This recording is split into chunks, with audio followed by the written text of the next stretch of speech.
I'm Ben. I uh I long time ago I met Gavin in 2013. We were skiing.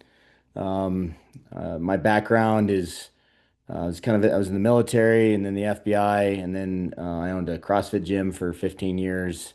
I also run a ski area, but then I've been training people for endurance sports for the last 20 years as well. Um, and so we kind of became quick friends. And then one day he calls me and says, "Hey, you think you can support me in the X-Alps?"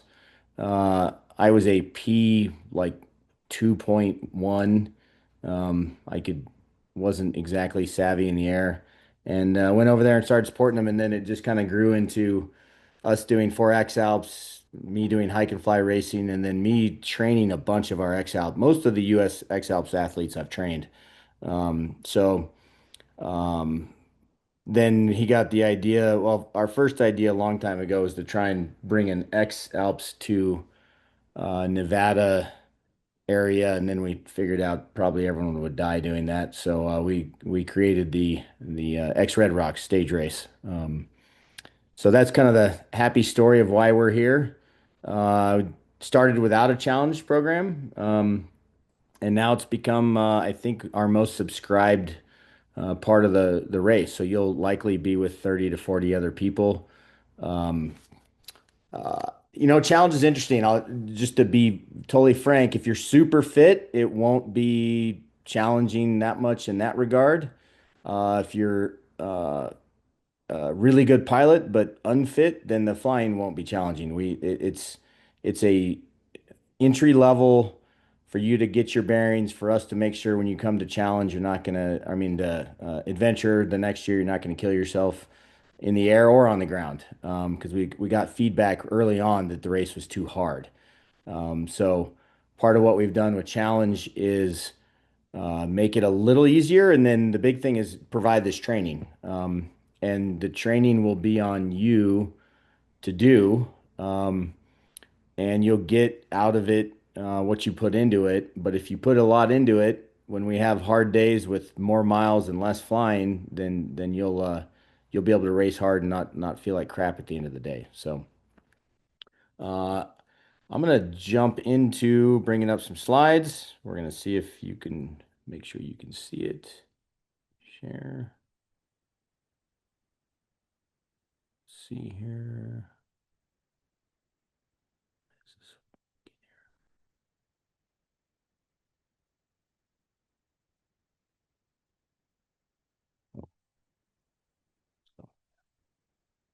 Give me a sec here, guys. I don't know why it's acting stupid.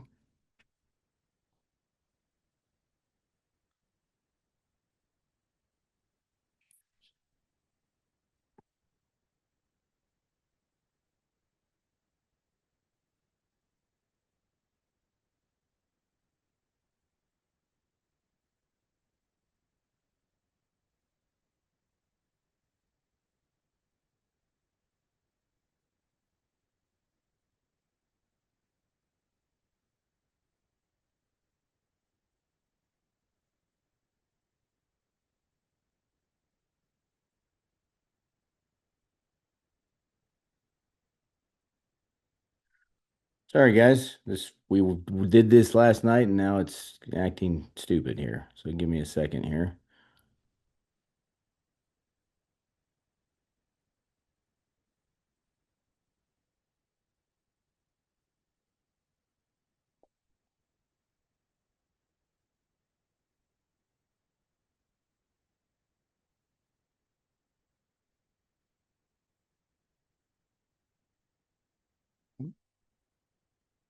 What the hell is going on?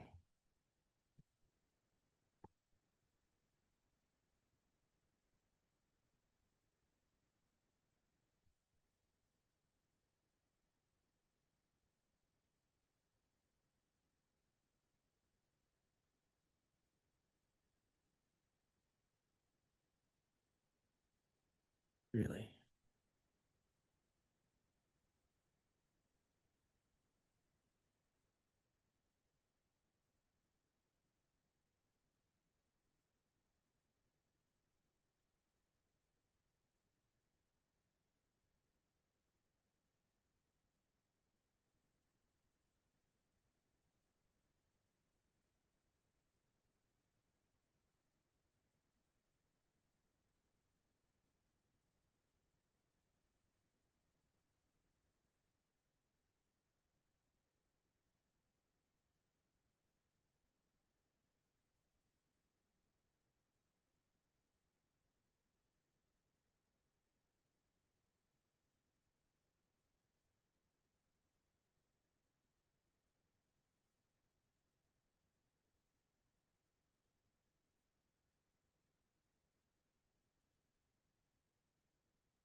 Fucking piece of shit. There we go. That didn't work very good.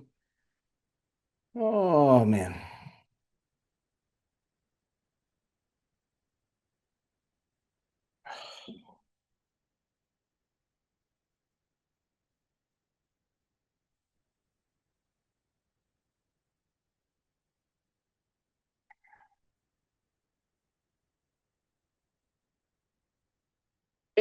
Yeah, we're having kind of a failure moment here. Okay, what's up? I need you to jump on because I think I just got punted off. Okay.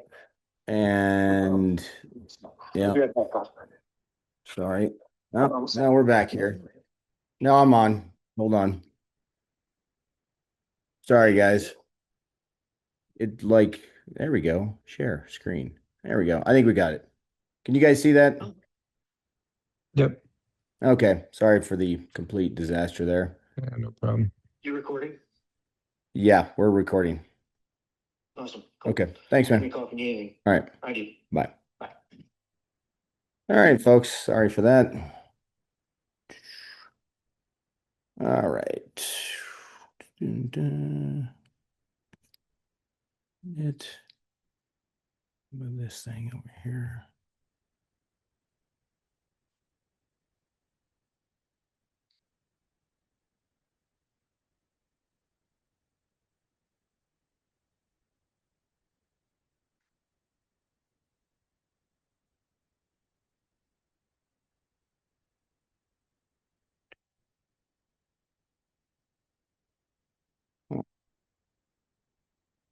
You guys seeing that? Okay. All right. So, as it says there at the bottom, it says train hard, suffer less. So we're gonna kind of talk through what that means, and then we're at the end we're gonna look at some sample workouts, and then kind of talk about how to navigate through training peaks. So the first thing is what to expect. Um, the challenge division um, often is a like one big hike, and then maybe some secondary running, walking on the roads, and maybe a smaller hike. So what that means is you can expect 3,000 to 4,500 feet of elevation gain on each task or each day, and then probably 10 to 15 miles on trails or roads.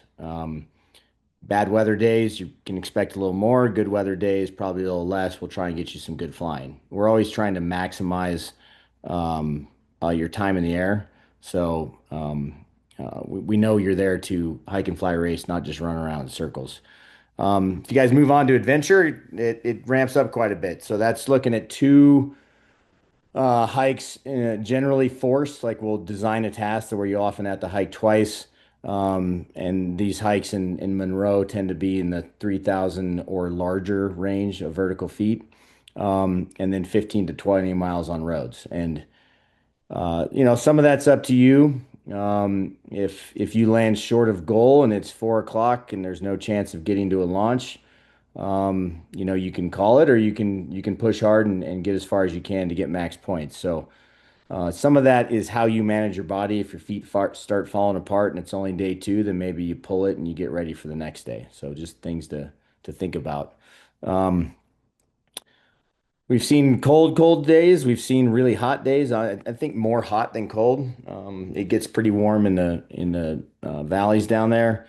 I'm sure you guys read the rules. We don't, this is not a supported race. There will be one drop bag normally at the first launch. And with water replenishment after that, it's on your own. So you got to carry what you need, or you got to fly to a gas station, etc., or beg a local. So planning your hydration and your fueling are going to be important, and we'll cover that in later Zooms. Um, Part of why we want you to train hard is people make dumb decisions when they're tired, and we all know the sport's got a bit of risk in it. So when you show up to launch and you're feeling good, then um, you're more likely A to be safe and B to fly further. So It says right at the bottom, you need to be fit enough to arrive at launch, able to execute a safe launch, flight, and landing in active conditions.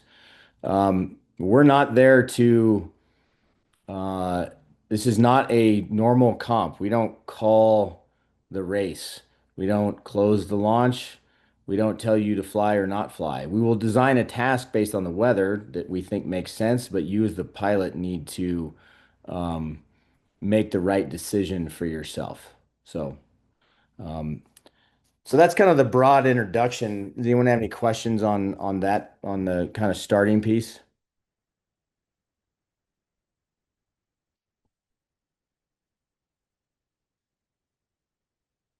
Looks like not. Okay. Let me make sure I don't have to admit anyone else. Okay. All right. So, let's see here.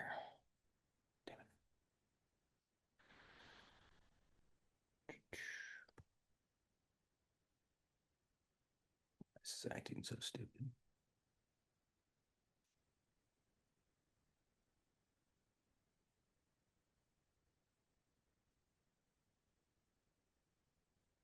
Okay, you guys seeing the second slide here, core principles of hike and fly training? Yep. Okay.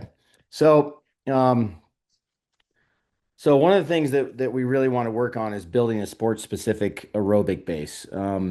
And what that means is, the aerobic base part is making sure you're getting enough miles, meters, and time in that, 130 to 150 some heart rate range. So kind of that all day aerobic pace range, depending on your fitness and age.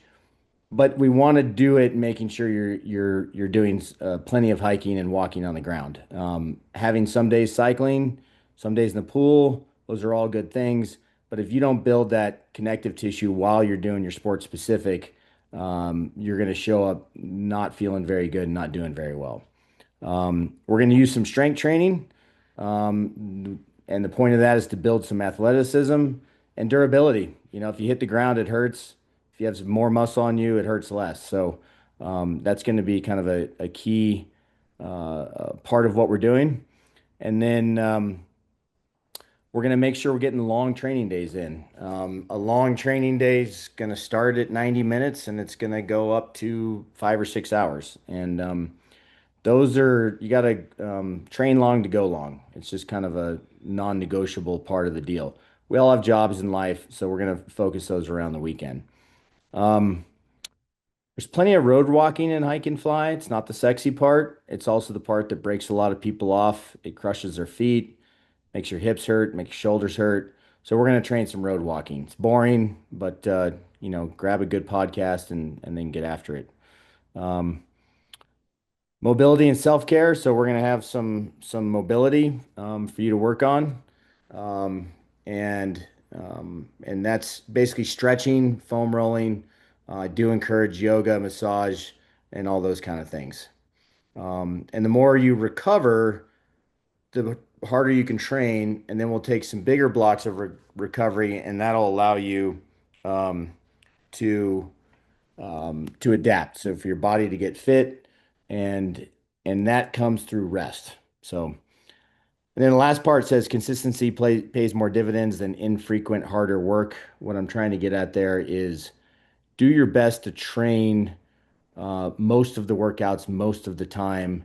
And I'd rather see that at a lesser intensity than for you to skip 70% of the workouts and go really hard for 30%. Any questions on this one?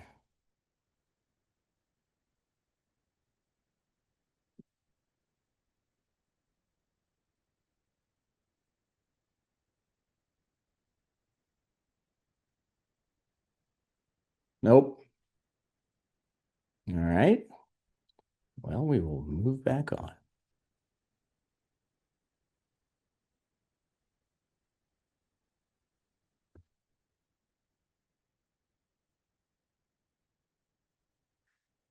All right. So when we talk about that sport specific aerobic base, what are we talking about?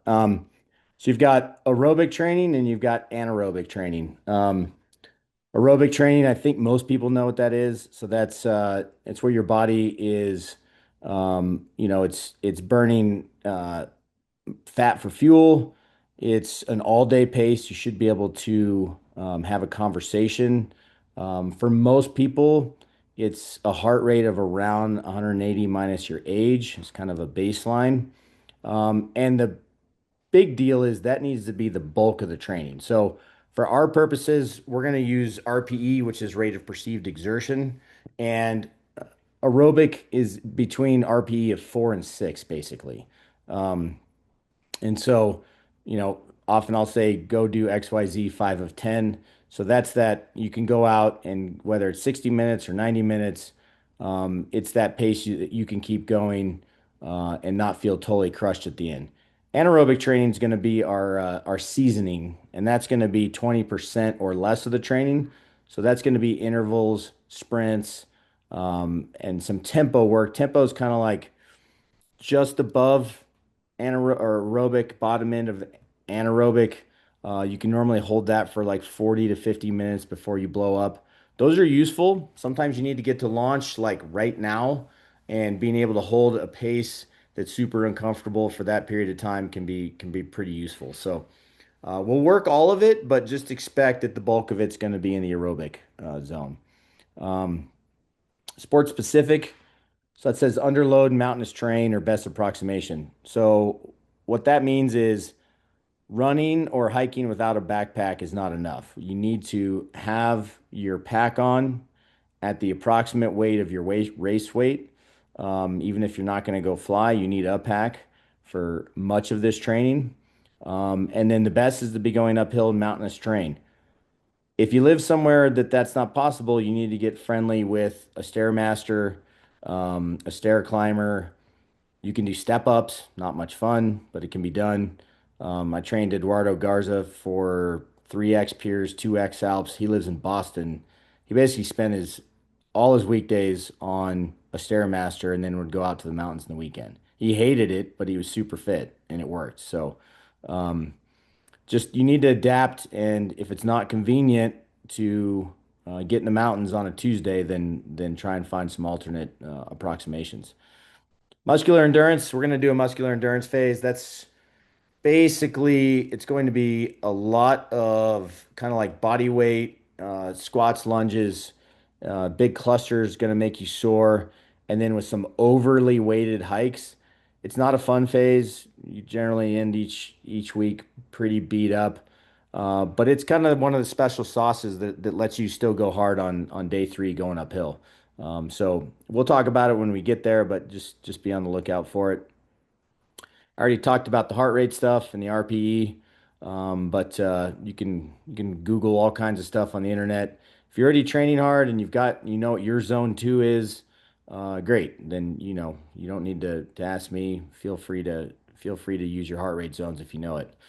Um, so on the aerobic side, 90 minutes is kind of the sweet spot of when your body really starts to adapt. That doesn't mean we're always going to train 90 minutes or longer, but anytime you see a workout that's 90 minutes or longer, those are your key to building that aerobic base and to gaining some fitness for the event. And questions on this part?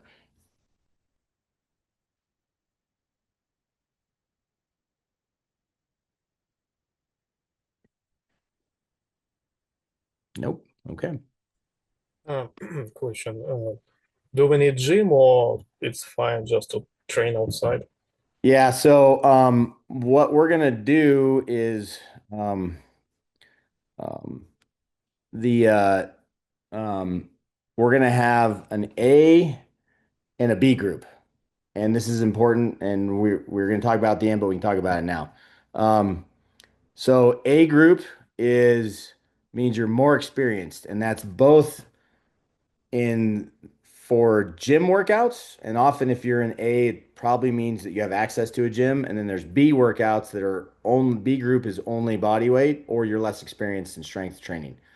It also applies to the endurance side of things. So if you're less If you're brand new to endurance training, do the B group workouts. If you've been training for a long time, do the A group workouts, and you can mix and match. So if you're, you know, great endurance, never seen a gym, then do the A group workouts for the endurance and B group for um, the strength workouts. But the B group stuff, you need essentially no equipment. You need a backpack and you need a piece of floor, and that's all you need. Does that answer the question? Yes. Great. All right. So, strength training. Um, there's Gavin there training for the 2015 X-Alps. He was a bit younger. Uh, so it says the gym is a tool. I don't care what your strength numbers are. What I'm hoping you get out of this is that you feel better, get stronger, and more prepared. So this is not a competition to see what you can lift. So be smart, load it appropriately so that you're getting something out of it, but that you're not in danger of hurting yourself. Uh, I said strong bodies with some muscle are more durable. I've crashed, had a hard landing, all these things happen. So, having a little durability is a useful tool in our our sport. Um, I'll tell you that when we started doing this in 2015, we were one of the only teams that strength trained, and now you go look at X-Alps athletes, Aaron Duragati, who won last year. He says his gym sessions are non-negotiable. Kriegel Maurer used to not train in the gym. He trains 3 times a week, especially as he's aging. So it's found its place in our sport, and everyone's finding it very important. Um, we do, however, carry our engine, and the point of that is getting overly big and muscular is not useful because it's just more weight to carry around. So everyone's going to find a sweet spot.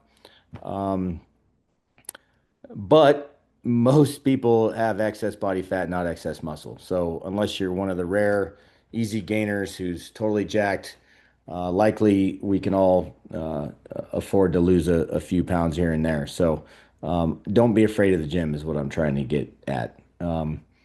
Obviously, I'm going to give you the workouts, but if you decide to do it on your own, just stick to the basics. Don't get super creative. Lunge, squat, step up, pull up, all those things are good and useful, and you don't need to write a fancy workout to get fit. And and then the point on the endurance athletes lacking athleticism, if you run straight all the time, often they don't know how to sprint, cut left, cut right, move backwards, all things that we need to be able to execute on launch and landing. So, if we have a sprinty day or something like that, there's a reason for it. It's just part of the whole toolkit that we're gonna have to use in this sport. So again, hike and fly is not running or cycling or any of these other sports. It's there's some specifics to it. One of them is being able to walk on or needing to walk on roads. We talked about before. It sucks, but it's mandatory. So we want to train it. You want to get used to it.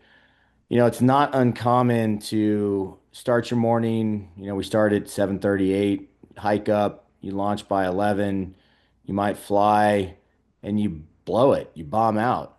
And there is no good launch. And your best option is to walk from 3 to 7 p.m. Walking for 4 hours doesn't sound hard until you might have to do it 3 days in a row. So make sure you're walking on the roads. You also may need to walk down from launch. I mean, we all know that's part of the reality of our sport. We all talk about that it's better to walk down than to find yourself in the air wishing you were on the ground. Um, but you're racing, so we need to train some of our training needs to be downhill walking. So even if I don't tell you to do it, if you have an opportunity because the weather sucks, instead of being like, I can't fly, I shouldn't hike, go ahead and hike up and hike down. Just make it a bigger day. Um, So efficiency is key. Man, it's fun being a someone helping to run this event, watching people fumble with their gear, um, and just be generally inefficient. Um, you know, Getting to launch. being efficient and getting ready to fly can be so important because um, the weather gets nastier. The cycles and thermals get stronger as the day goes on. And I can't tell you how many times we build the task, should be able to get there. You should be able to have a nice launch window, and then someone's not that fit. Then they get to launch and they fumble around, and by the time they're on launch, which is they're probably the person that you'd want to have gotten off first. They're the last person on launch and it's nuking. So really get used to your gear. We'll have some training that like actually forces you to, pack and unpack repeatedly. Try to figure out how to do those. And just have a method that's the same every time.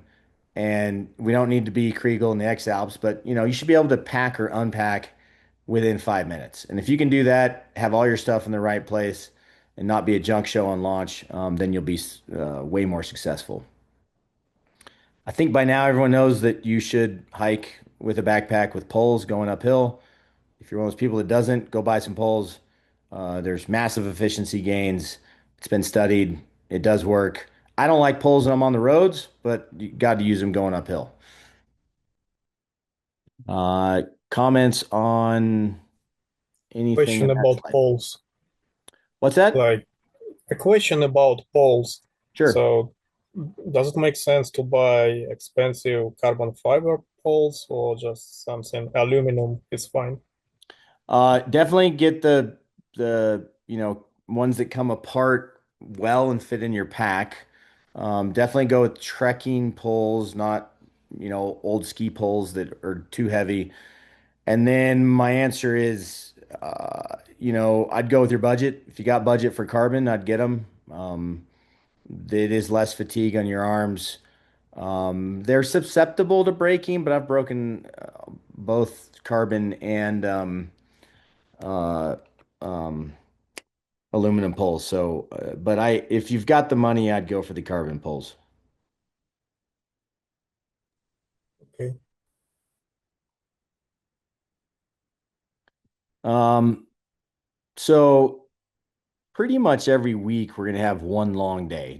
I'm gonna write it for Saturday. You don't need to do it on Saturday. You can do it on Tuesday. Doesn't matter, whatever works for your life. Um, And that's like kind of the day that's non-negotiable. You got to make sure you hit that day because it's the most relevant to the sport. Um, so back to what I said earlier, if your job life means that you're only going to train 4 days a week, no problem. But I'll put notes in Training Peaks and we'll look at that a little later where I'll kind of be like, hey, this is the goal of this training block. And that'll clue you in on the days you're going to want to not miss. But the number one is never miss the long day. That's the important one. Um, so start at 90% of your limit and build from there. This isn't personalized custom training for you. I don't know you. If I say go for 3,000 feet of hike and fly and you've never done more than 1,000, well, don't go jump into 3,000 on day one. Go out, do what you're comfortable with, figure out where you can improve, and then build from there. Um, just be smart. Don't go too hard too soon. We got plenty of time.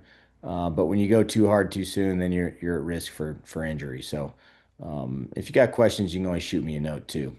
Um, Long days are awesome because not only are they improving your aerobic base, but a big one is this connective tissue thing. So that's where your body's gonna adapt to all the pounding that's put on your knees and your ankles and your Achilles and your shoulders carrying the pack. And um, it's what's gonna allow you to finish on day one and be like, yeah, I feel pretty good. If you don't do the long days, you're gonna feel like crap.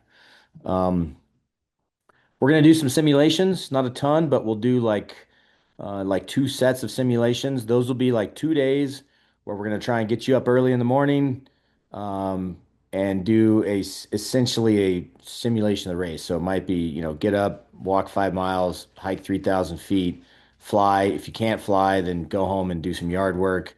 Then do a second hike and walk for 2 hours, and then do it again the next day. What you got to do is build that to your life and location. And then the big thing is figure out what you need to get out of it. So go test your shoes, your socks, your food, your hydration. all that stuff, and see if it's all going to work for you. Test your app and make sure the hike and fly mode's actually functioning, and you can get an IGC file out of it. So we're going to give you those opportunities. Make the most of them. If I give it to you on week 32 and you're supposed to be in Hawaii with your spouse, we'll just do it on a different week. It's totally fine to move it around, but take the opportunity to try it. Um, I put the note in there. It tends to be harder than race day. Almost all the time, every athlete I've ever trained, they're like, "Man, that was so hard." And then we figure out it's way harder than racing, and that's normal. So don't be discouraged by it. Um, and then the last thing is, if you've been training for a long, long time, you're just gonna have an easier time. Endurance is a accumulated skill, and it's an accumulated adaptation for our body. And if you're new to endurance training, don't fret, you'll be fine. But it's gonna take longer than someone who's been doing it a long time. So, um, what questions do we have on that slide?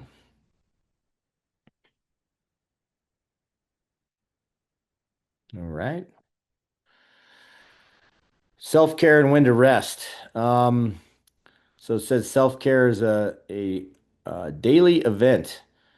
Stretching, massage, taking your connective tissue to the limit of their range of motion, not past, um, is important. It says stimulation desensitized. So, Achilles, you can spend some time, as an example, kind of rubbing on your Achilles and kind of irritating it actually helps desensitize it and keeps some of those irritations away. So there's a bunch of examples there. Yoga, thereadystate.com has a bunch of quality mobility work. Pliability is another app you could buy. Self massage, uh, electrical stimulation, all those things are things you should be thinking about, especially if you're getting sore. Um, Tissue should not be super sensitive when you're foam rolling or massaging. If it is, that means you need to keep working on it. It's fine to be sore, but if it's super sensitive, then you need to put some work into it. Um, if you're a chronic uh, desk sitter, try not to be. Start standing more. It'll pay a lot of dividends later. When you're sitting all the time, it's going to wreck your hips. It's going to make you have an awkward posture. I don't need to go on and on. There's books, and everyone knows that we need to sit less. So on our journey here, basically every 3 to 5 weeks, depending on what cycle we're in, we're gonna have a recovery or a deload week. So that's like half as much volume, an extra rest day. They're super important. Take advantage of them. Go fly some more. Go work on your gear. Just screw off whatever you want. But make sure you take those advantage of those and don't go train super hard during them. They're where your body gets to adapt and take all that work you've done and turn it actually into fitness. Because when you're getting crushed week after week, you're building some fitness, but most of it's not coming because your body's just trying to keep up. So that's where we need those recovery weeks. I had a question from one of our athletes, considerations for female athletes. And some of this will pertains to men as well. There's whole books written about it. And I know there's different takes on it. And I've trained a bunch of female athletes. I called a few to kind of get some thoughts. So this is them speaking through me to you. For their first point was when your energy is low due to hormones or your cycle, go by effort and not pace or other metrics. And what they're trying to get at is when your body is not in its prime state, if you normally, like, say, run a 7 minute pace and you try and stick to it, you're basically just burying yourself because your body's not ready for it. But you know what a 7 minute pace should feel like? So just do that. Do the same effort and not worry about what the actual results are during that time. Um, if you can plan the recovery weeks around your cycle, that's even better. but that's generally pretty hard to do. But high level athletes will often work towards that. I will say that even for men, you can take this in a similar sense of if your body's just jacked up for some other reason, and this goes for everyone, if you're sick, totally getting smashed at work, you haven't slept for 3 days, etc. Same thing. If you are going to go train, go out and train to effort. Don't train to a metric. You'll still get some good stimulus, but you won't bury yourself even more than you should be. Um, Hike and fly uh, adds an extra layer of challenge for women, and that we're generally all carrying the same weight. And crazy part is if you're like Ellie in the X-Alps, 2 X-Alps ago, she was flying, had a whatever, I think it was a 20-pound ballast plate that, yeah, her supporter carried sometimes, but sometimes she had to carry it herself, and she's like 4'9" or something. So um, it provides a challenge. I don't have a good answer to it. I would put some effort into really streamlining your kit. Don't carry stuff you don't need to carry. Um, you know, the weight adds up fast. So it goes for everyone, but especially for women, be thoughtful on how you build your kit. Um, One of my athletes wanted me to point out that if you're a nerd and you like to nerd out on all the studies, be careful what you take from them because they're all built around white guys who ride bikes or cross country skiers. And that's it's kind of true, but the most studied endurance athletes are cyclists and cross country skiers, and they're almost entirely men. So when they come out the latest greatest study on how to train or eat, just remember that the audience is a little different. Um, and then the last one is make small changes before large wholesale changes. I think that goes for everyone. But a couple of my female athletes pointed that out that they've tried to make some large adjustments in their diet, things like that, and it's generally properly backfired on them. Just be thoughtful in that regard. Any questions or thoughts on this one? Right? Consistency. Um, You know, Depending on where you are in life and how you've trained, getting on an actual training routine that's written for you can be a pretty new experience. Um, and what it really takes is some thought. So I say in there, go to bed knowing how and where you're going to train tomorrow. So, you know, when you get your week, the week of training, start thinking out, moving things around, figuring out where you're going to put it all in. Um, and if you're going to miss training, like we said, that's fine, but don't miss it because you didn't plan well. Miss it because life just prevented you from being there. So take the extra time each week, really think about how you're going to get it done, what's the best way to get it done, and where you need to move things around. You signed up for this race, a lot of time, a lot of money. Um, like we said, there's risk in this race, so you want to prepare the best you can. Um, some of us are super busy and we can only train at 4 in the morning. If that's you, you're gonna need to embrace it, and adjust your life. Go to bed early. We all make excuses, but it gets tiresome at some point. The next point, super important, modified training better than no training. You know, so many athletes over the years have been like, well, I couldn't do X, so I didn't train today. It's like, well, just do half of it or a fourth of it, or don't do anything I said to do, but go out and do something different. If there's training to be done, try and get something done. It's super important. It all adds up. Spontaneous training, I keep a pair of running shoes and some clothes in my car, and so that if I'm driving home from work, it ended early. My kids are out, with their friends. My wife's out with her friends, and I have an opportunity to go jump on the trails for 30 minutes. Then then we're able to do it. So, um, you know, build some ability to grab training where you can. Uh, Take advantage of the open space in your calendar. If you are one of those people who, work a certain amount and then have a large block of time off, then take the training that we're giving you and fit it to that. And if you can go out and smash a bunch of training in 5 days in a row, Whether it be flying or exercising, do it. Really take advantage of that time you have leading up to the race, even if it doesn't fit with the plan we're on. And then obvious, but we all make bad choices. And if you're going to make bad choices, try and not have them the day before your long day, your simulation, etc. And try and put in what you can training for this race. So that's our summary. We're going to look at training peaks here in a second. But before we do, I would love to hear any questions you might have.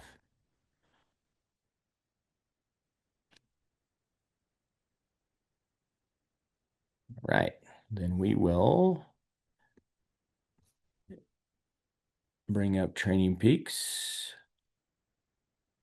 Are you guys seeing this workout calendar? Yep. Okay, cool. All right. So, this is Doug. He will actually be at the X-Lost with us in 2 weeks. I've been training him for a while. Um, and yours will look a little different, but it's a decent example. Um, so you'll see over here, so your view will be slightly different because this is the coach's view, but your name will be up there. Um, they give you some kind of metrics of summary for the week. There's also often you'll probably be looking at a phone. There's a very nice app. But on Mondays, generally I'll have a note. This one is pretty simple. Week 2 of general fitness is we lead in X loss. But for you guys, I'll kind of lay out what's the tone of the week. If there's something I think that's most important, I'll note that. And any general notes will be in that section. So make sure you read the notes section. From there, this was the workout. It's pretty simple. 90 minutes at 5 of 10 effort with pack, indoor hike or outdoor. He lives in New York City. So I gave him some pretty, broad ability to try and get the goal. And a lot of the training will look like this. Seems pretty simple, but training's not often all that difficult. Um, on the uh, um, strength side, um, there'll be a couple different. Most of the strength workouts you are going to get are in the new format. So let me find one of those.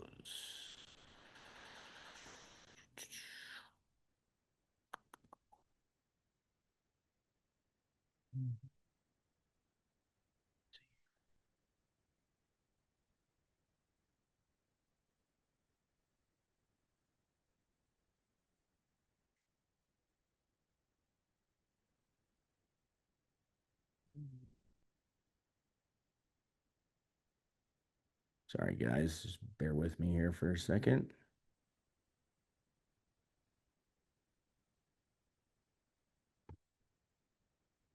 And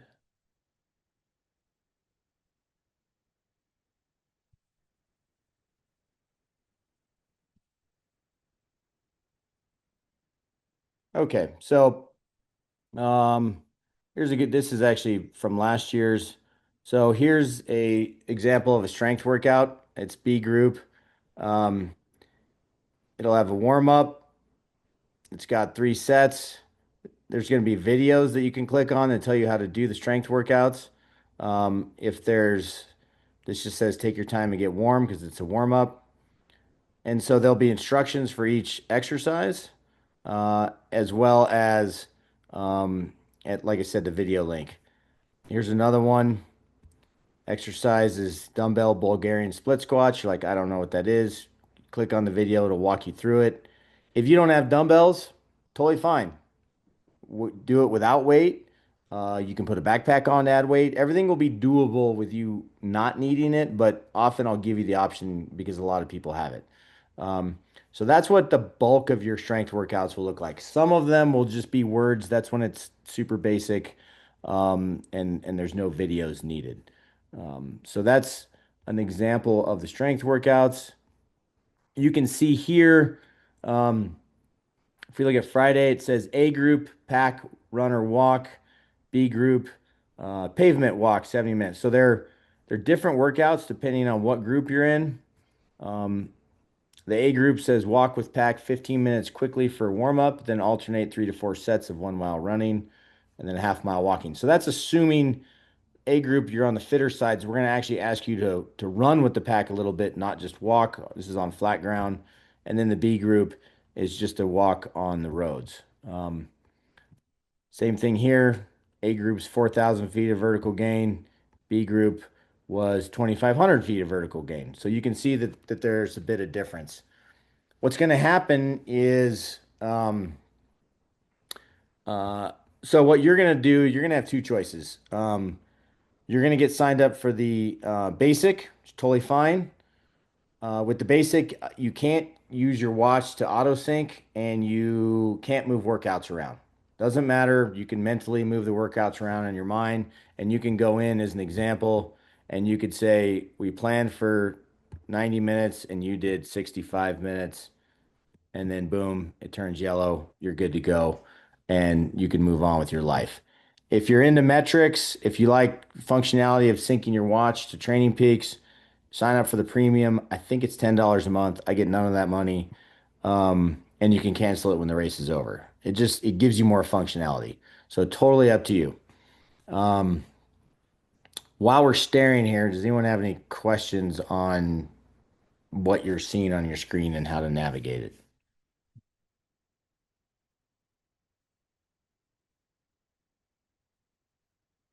Cool. So Um, right go now ahead. it's empty for me. It's empty? So it used to be empty when I looked the last time. So now it should have like exercises. Oh, well, I'm gonna get there. It's empty right now because you're not loaded into what the training yet. Yes. Um, uh, See these numbers on the right where my cursor is, the CTL fatigue form. Those are Training Peaks algorithms. I'd like you to not get wrapped around the axle in that. They built this platform for cyclists. They've adapted it to runners, but if you it like it doesn't look at hiking this right way, even if you're wearing a heart rate strap. So um, if you dove into a Training Peaks nerd session and wanted to figure out what those numbers mean, they'll never really add up correctly because of the sport we do. So um, try not to get off in the weeds staring at Training Peaks numbers. They give you way too many information. Um, so back to your question. If we look at my athlete library, some of you are here. These are new athletes of mine. Um, I'm going to move you this weekend into uh, the Challenge 2026, and then the training will start to populate. So you guys will have training for Monday. I will get that up by Saturday. What you need to do if you haven't done so is on the um, Telegram link. I sent a link for you to sign up for Training Peaks and attach me as your coach. You do that, then I'll get you in the program, and then you'll be able to get running for Monday. Is that making sense to everyone? Cool. Um, I am going to unshare my screen. If I can figure out how to do that. Go. Are you back to looking at my face? Okay, so yeah, so everyone, if you haven't done so, make sure you get lined out on Training Peaks, get signed up. I will get you into our new challenge group. Um, so this was part of your entry fee. It is not a one size fits all. Um, on occasion on Telegram, be happy to answer questions. This is not personal training though. That's like um, that's I do that. It's $200 a month. This is 200 for 4, 5 months. So it's a totally different animal. If you feel like you need more attention, then you need to reach out to me and we can work it out. But I'm not going to answer text messages or telegrams from 60 people, every 2 days or something. So just be prepared for what you're getting. I want you guys to be successful, but that's not what this is. This is this program will work. You'll show up fit and you'll be able to have fun. It's not gonna make you the sharpest you can be. That's what personal training is all about. So, um, we've seen people be very successful doing it, and I think it works. That being said, we will, I'll drop some notes here and there. Training Peaks is awesome. Like I said, I'll use the notes section, so make sure you read those. And if something's not working, definitely say something to me. Like app's broken, you can't get in, you're not seeing the training. Please reach out and let me know. Um, Other than that, kind of overview is we'll get you started training on Monday. And our goal generally is every month or so to do a Zoom, either on a topic, general Q&A, do a check-in. Sometimes it's me, sometimes it's Gavin, sometimes it's a mystery guest. But to kind of keep you guys on the track of, your in challenge program because this is new. And we want you to show up prepared and ready to go with this. And that's gear, uh, how to read navigation, um, how do you just think about the sport? The tasks might seem foreign when you first look at them. They're not, standard paragliding tasks. There's a lot to think about. So we'll get you ready for it. That won't be today. Today's about getting you on the exercise path, but we'll make sure that by the time we all show up in um, Utah, that you guys will be ready to go. So looking forward to it. Should be fun. Um, Open forum while we're sitting here for a few minutes. I have a question, Sure. and maybe I missed that. So generally, it's like one intense day a week and one rest day a week. But then, like in the rest of the days, how much time is likely that we need to spend on these workouts? Sure. Obviously it'll grow, right? So I would say budgeting wise, um, to start with, you're looking at 45 to 60 minutes, 4 days a week, one rest day, one day that's going to be 90 to 120 minutes, and probably another in the 60 to 90-minute range. That's kind of the start of it. And then I realize we all have jobs and lives, so most of the growth and the time will occur on the weekends. Um, I'm not going to ask you to go work out for 3 hours on a Tuesday. Now, again, if Tuesday's your day off, just move them around. But we'll keep it reasonably sensible 5 days a week where you're training 45 to 60 minutes most of those kind of weekdays, and then the weekends are where we're gonna throw some more in. Again, it's a challenge program. It's not for, pros. So, if I ask you to do a monster 4,000 foot hike on a Saturday, then the Sunday will probably be, either a short hike and a pavement walk or maybe a 2 hour pavement walk or something like that. So you'll still have your weekends to yourself. Um, and another point is if it's a banging XC day, go fly, don't go hike. Like unless you're hiking to go fly. You win uh, and survive and are happy in hike and fly races by being a good pilot, not by being a world-class athlete. So, flying is your priority for sure.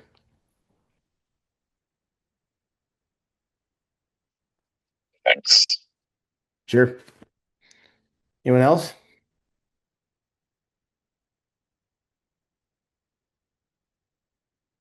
Cool. You guys were easy. Oh, Um, actually, I got a quick question. sure. I live at sea level, Yeah. and I know that the race is not at sea level. I'm in Southern California though, and I have access to, three mountains at like 10,000, 11,000 feet. Yep. I mean, I'm definitely going to be training on those, but is there really a substitute to just going a week before and kind of living in Monroe a week before? Not really. Yeah, when we get this question all the time. The bummer is not really. I mean, go all in and go buy yourself an altitude tent and all that stuff. But short of that, I think you're spot on. If you can try and get to altitude, once a week would be ideal, twice a month, good. I think that'll help a ton, but proper acclimation won't really occur until you can go and be there a little early. Um, and that also leads to a good question. Every year, people are like, what about flying with oxygen? We don't ban it, but we don't have it for this race. Flying with O2 is not really a hike and fly thing, obviously, because of weight. Um, but if that's what someone wants to do, you can do it for sure. For you, Kyle, I would just and anyone else at sea level, yeah, if you can bank any amount of days that you can put in the bank before the race will help you a ton. Got it. Thanks, Ben. Yep.